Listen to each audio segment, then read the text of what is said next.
Hello students, today we are going to look at the poem The Bangle Sellers, which is written by Sarojini Naidu.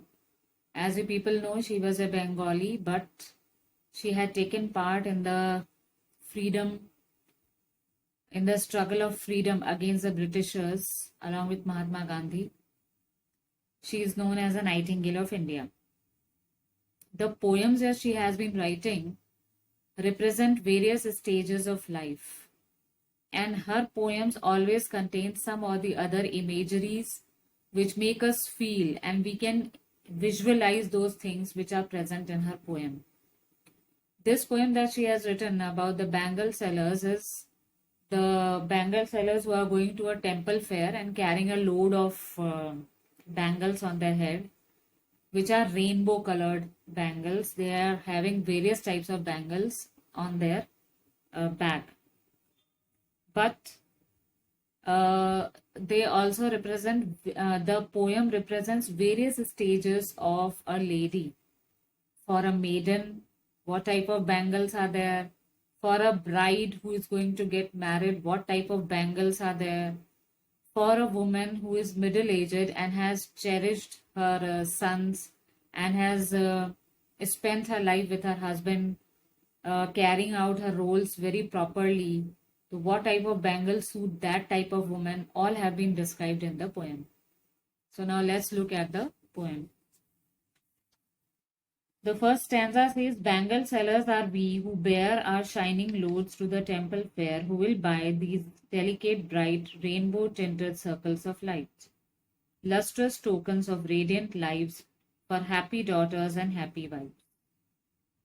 So here it seems as if the bangle sellers are telling us that we are the bangle sellers who are going to a temple fair to sell our bangles in order to earn money. So they are going to a temple fair because they know there women of various ages would be present who would be interested in buying those bangles. Although they are carrying a heavy load on their head, but still they are happy because they know they have carried a lot of rainbow color of the bangles on their heads, which will naturally attract the various ladies, even the girls who are going to get married, and those who are married, they will also be interested to buy bangles. So he says that who will buy these delicate, bright, rainbow tinted circles of light. The rainbow tinted means they are red, then brinjal color, violet, indigo, any type of colors. Whenever the ladies would demand, they will produce in front of them. So they are carrying various colors of bangles on their loads. Lustrous tokens of radiant lives. According to these bangle sellers, the colors that they are carrying are actually a symbolization of the happy woman, happy maidens, and happy daughters, and even those happy wives. That means here we are being told that the bangles are only meant for those who are very happy, for those ladies. The widows are not allowed to wear bangles as was in the society, and till now also the widows, they cannot wear the bangles. So it represents a happy moment of the lives of women. Second stanza is, some are meet for maiden's wrist, silver and blue as mountain mist.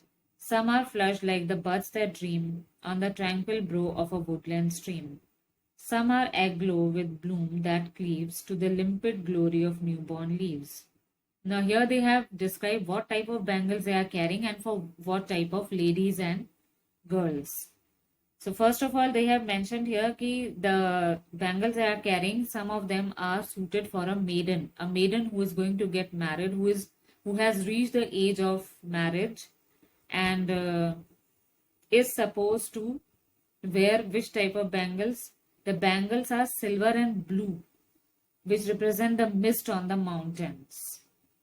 Then some are so delicate and pink, like buds that grow on the calm surface of a stream near the woodland. And some are aglow with bloom, some are so fresh and green in color that they nearly are compared to the fresh and newborn leaves. So here he has represented, the bangle seller is representing various types of colors. What type of colors for the maiden? Silver and blue like mountain mist. Some are like they are having a pinkish glow, just like a new bird that is blossoming on the surface of a calm stream of water. And some are so they and some are green, and they look so fresh as if a newborn leaf has been developed from a plant. Third stanza says, some are like fields of sunlit corn, meet for a bride on a bridal morn. Some like flame of a marriage fire, or rich with the hue of her heart's desire. Tinkling, luminous, tender and clear, like her bridal laughter and bridal tear. Some of the bangles, according to the bangle seller, are bright yellow in color, which represent the cornfields, which which the bride is supposed to wear on the morning of her wedding.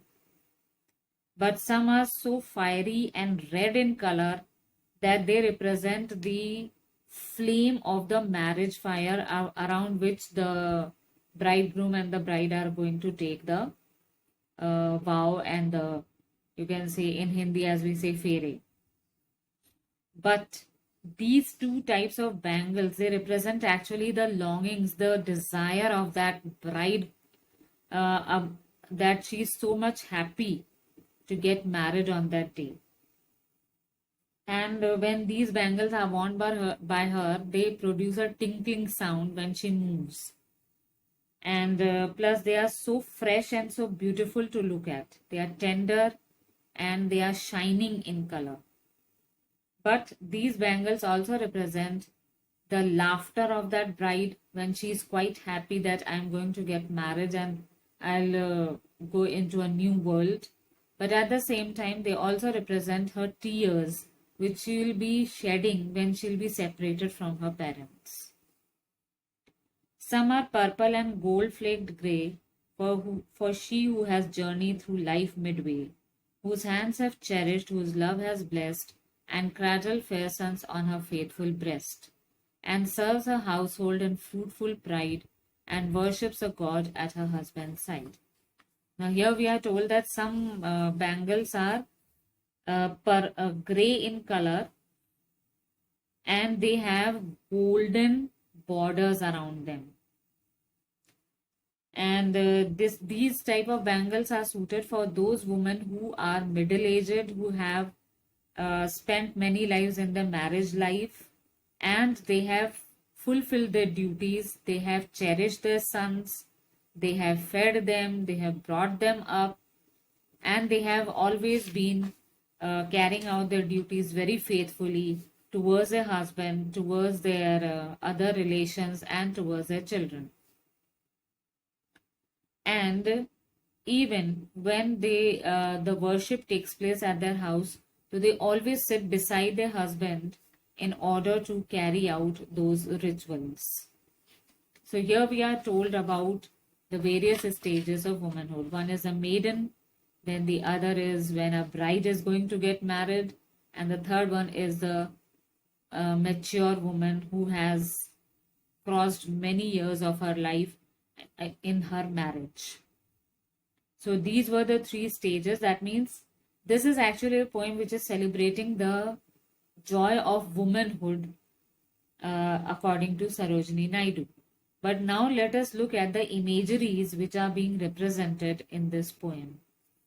So along with the imagery, let us see the figures of speech also which are being used here. See the imagery may, as we see that in the second stanza, we see that how she has represented the colors which are suited for maidens. She has given us three types of colors. One is silver and blue like mountain mist. Immediately we get that image how the mountain mist looks like, which is suited for a maiden.